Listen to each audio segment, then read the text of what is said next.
Okay guys, no, pag-usapan natin is yung merong post tayo nakita, no, which is si Janine Berdin, nag-comment siya or na-share niya yung mismong statement po ni Pablo regarding po dun sa visa. No? Okay, no, tingnan natin to may guys. No, tara.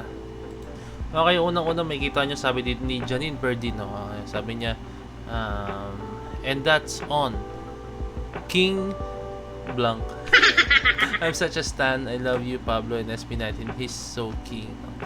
So, bakit nga ba niya sabing king si I mean ano no, king talaga si Pablo no sa sa kanyang mga ginagawa no? Okay? Ayan, no? Meron kasing statement si Pablo na nilabas no or parang in-explain niya yung side niya bakit yung visa kung ano yung kwento, bakit nila nasulat yun no? So eto guys no, makikita niyo rito no, sabi ni Pablo dito, we were very affected by visa applications during our tour.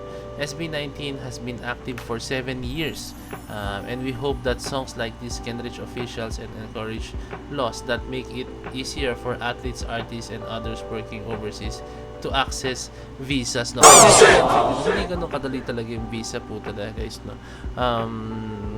Alam mo yun, SB19 sila yung nagre-represent ng ating bansa at actually marami guys, sobrang dami na. Pero alam mo yun, bakit napakahirap na paunlakan po yung ma-process yung visa nila. Alam ko meron tayong mga procedures, meron tayong mga bagay na kailangan sundin, may mga protocols no. Pero kung halimbawa naman sana na for our country naman to no, wag natin pahirapan no kasi mahirap na nga po yung ginagawa nila na nag-iisip sila ng mga bagay na ikakabuti ng ating bansa, nag-iisip sila para maging proud tayo sa kanila. Yung bansa natin tawagin din na nangunguna sa mga ganong klaseng larangan, no, di ba? Hayaan na po natin sana na kapadali yung buhay nila na gawin yung mga bagay na makakapagtayo ng bandera ng Pilipinas sa ibang bansa na. So, pero kung halimbawa pagdating sa visa is aanuhin pa na sila, no? So, 'di ba? Parang nakakalungkot lang no. Hanggang doon is nag-struggle sila na yan. This is not just an attempt to produce music but to push Filipino culture forward. Sabi ko sa inyo, 'di ba no? Talagang at the end of the day iniisip pa rin nila yung kultura ng mga Pinoy po talaga. No? Yun lang ganyan kasi SB19 guys no. Hindi nila iniisip lang din yung para sa nila. O sige, iniisip din nila syempre na para sumikat din sila at the same time. Pero believe me guys, 101% mas lamang sa kanila yung para mas makilala or mapunta sa mapa ng mundo talaga ang mga Pilipino, ang Pinoy na magaling talaga sila pagdating sa paggawa ng mga kanta po talaga na. Yan. There is little support from the government so it is important that our work can make an impact not only personally but also on a national level. No? Sad but true, guys. Grab. Napakaliit ng suporta na tatanggap po talaga ng ating mahalima no? Actually hindi lang ating mahalima at yung mga tao nag-represent po ng ating bansa no? Nakakalungkot man isipin is pero mas nagkakaroon pa po ng privilege yung mga nakaupo guys sa gobyerno. Mas nakakaroon pa sila ng privilege, mas nakakaroon sila ng access ng mga yung tayo hirap na hirap tayo samantalang sila easy access lang po. O sige, sila yung mabubatas sila yung mga nasa pinakataas po talaga ng kumbaga nasa pinakataas ng branch po talaga no pag halimbawang mga sa ating bansa po talaga no. Pero sana naman maging rin sila no, maging fair, maging mapagbigay din sila at the same time no. Alam niyo naman yung nangyari ngayon guys, grabe talamak po ngayon yung mga corruptions. Actually matagal na po talaga yan pero ngayon lang siya totally na brought up lang no kasi grabe na rin na social media ngayon no. And then mga naglalakas loob na rin po talaga nagvo-voice out po ng kanilang mga saloobin sa mga nangyayari no. So ayun, ang sa atin lang naman no, just like our pinuno no, gusto natin na pinuno Pablo yun guys no.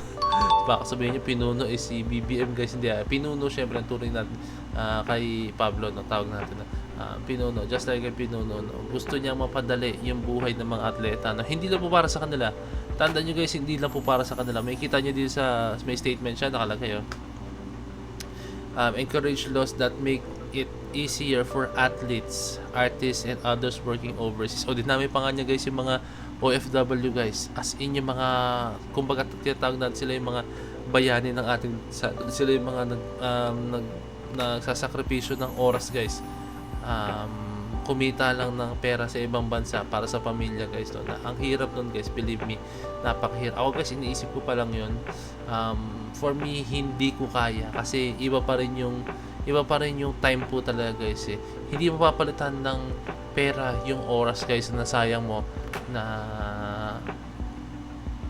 nawala, no? Kasi yung pera pwede mo kitain yan eh, pwede mo balik yan, pero yung oras guys hindi nyo na po mababalik yan. Kaya si Pablo po talaga guys, so parang ini-encourage niya na wag na natin pahirapan, no? Mahirap na ngayong pagdadaan nila, no? Tapos bibigyan pa natin sakit ng ulo, bibigyan pa natin ng mga bagay na hindi naman dapat nila pinoproblema po, no, 'di ba?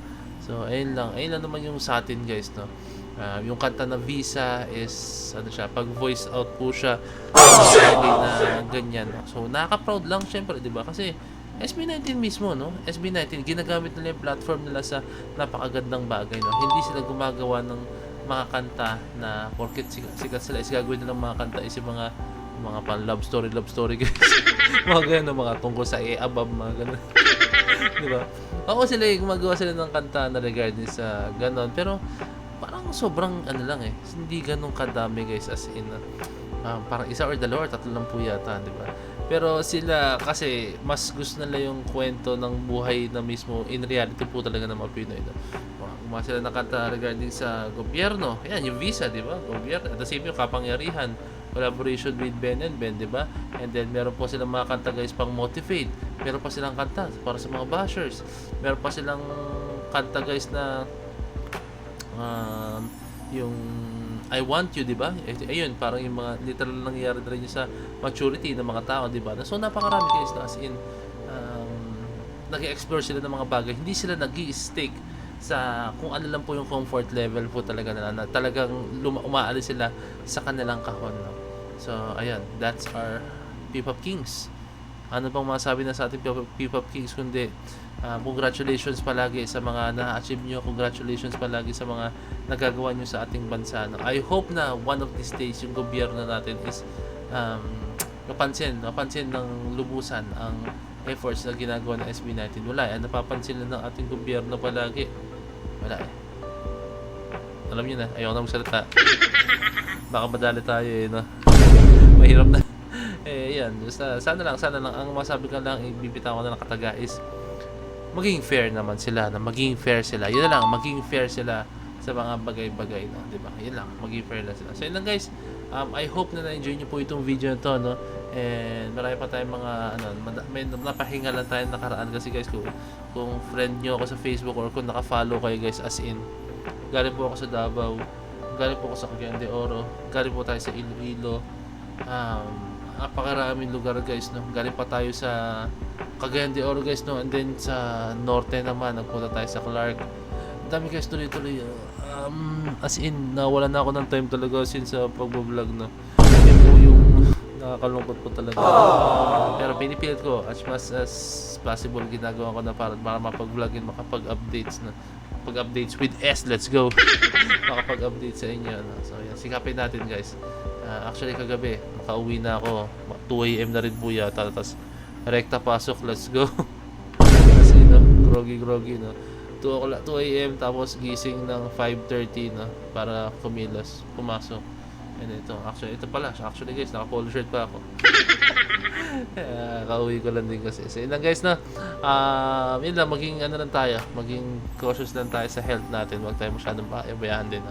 So maraming salamat guys pa, and yun lang, this is your point of signing out. Peace. Bless you.